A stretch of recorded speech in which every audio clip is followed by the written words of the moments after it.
Depuis la nuit des temps, l'humanité contemple les étoiles et s'interroge sur sa place dans l'univers. On aspire à savoir ce qui se trouve au-delà de cette vie. Qu'arrive-t-il après notre dernier souffle? Où va notre âme? La quête de cette vérité ultime, le désir de comprendre notre destinée éternelle, est tissé dans la trame même de notre être.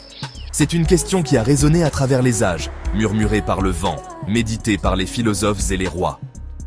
Le livre de Mario Eliane, Le paradis, l'enfer et le retour de Christ, explore ces profonds mystères, offrant une analyse fascinante du ciel, de l'enfer et des choix qui déterminent notre destination éternelle. S'appuyant sur la sagesse des Écritures, Eliane éclaire le chemin vers la vie éternelle et les conséquences du rejet de l'amour de Dieu. Ces paroles sont une lueur d'espoir, nous guidant vers un avenir rempli de joie, de paix et de la présence radieuse de notre Créateur. La Bible parle de deux destinations éternelles, un royaume d'une beauté inimaginable et un lieu de souffrance inimaginable. L'un est un havre de paix, rempli de la musique des anges et des rires de ceux qui ont choisi de suivre Dieu. L'autre est une terre désolée, enveloppée d'obscurité et tourmentée par les échos du regret. Le choix entre ces deux destins nous appartient. Le livre d'Eliane est un puissant rappel que nos décisions ont des conséquences éternelles. C'est un appel à examiner nos cœurs, à nous détourner des ténèbres et à embrasser la lumière de l'amour de Dieu. C'est une invitation à faire l'expérience de l'espoir et de la joie qui découle du fait de savoir que notre place dans l'éternité est assurée.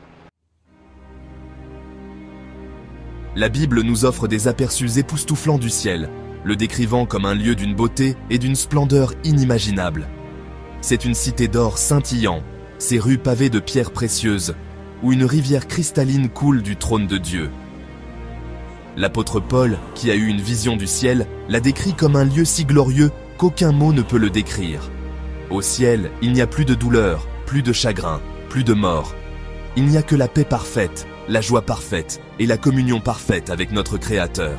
Nous serons enfin libérés des fardeaux de ce monde, libres d'adorer Dieu sans distraction et libres de faire l'expérience de la plénitude de son amour.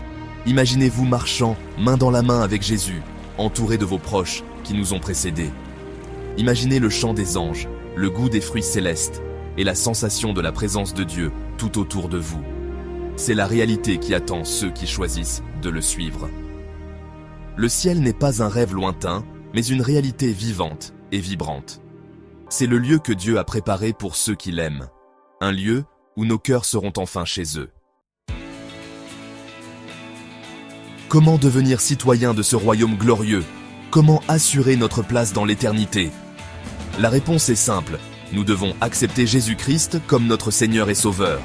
La Bible nous dit « Car Dieu a tant aimé le monde qu'il a donné son Fils unique, afin que quiconque croit en lui ne périsse point, mais qu'il ait la vie éternelle. » Jean 3, 16.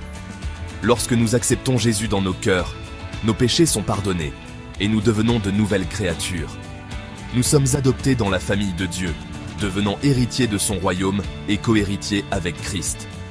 Marcher dans la lumière de Dieu signifie se détourner de nos désirs égoïstes et vivre une vie d'amour, de compassion et de service envers les autres.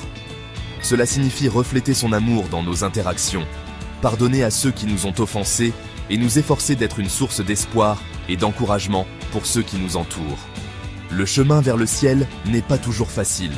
Il y aura des défis et des tentations en cours de route.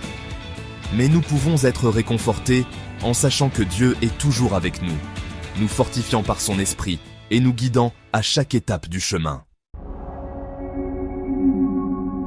Tout comme le ciel est un lieu réel d'une beauté inimaginable, l'enfer est un lieu réel d'une souffrance inimaginable. La Bible le décrit comme un étang de feu et un lieu de ténèbres extérieures où il y aura des pleurs et des grincements de dents. C'est un lieu de séparation éternelle d'avec Dieu, où son amour et sa grâce sont à jamais absents. Ceux qui choisissent de rejeter l'amour de Dieu et de continuer dans leur péché subiront tout le poids de son juste jugement. Ce n'est pas un message de condamnation, mais d'urgence. Dieu désire que tous soient sauvés, et il a rendu le chemin possible par Jésus. Mais nous devons choisir d'accepter son don du salut. Nous devons nous détourner du péché et embrasser son pardon. Le choix est devant nous. Nous pouvons choisir de passer l'éternité dans la présence radieuse de Dieu, ou de faire face aux conséquences de la séparation éternelle d'avec lui? Lequel choisirez-vous?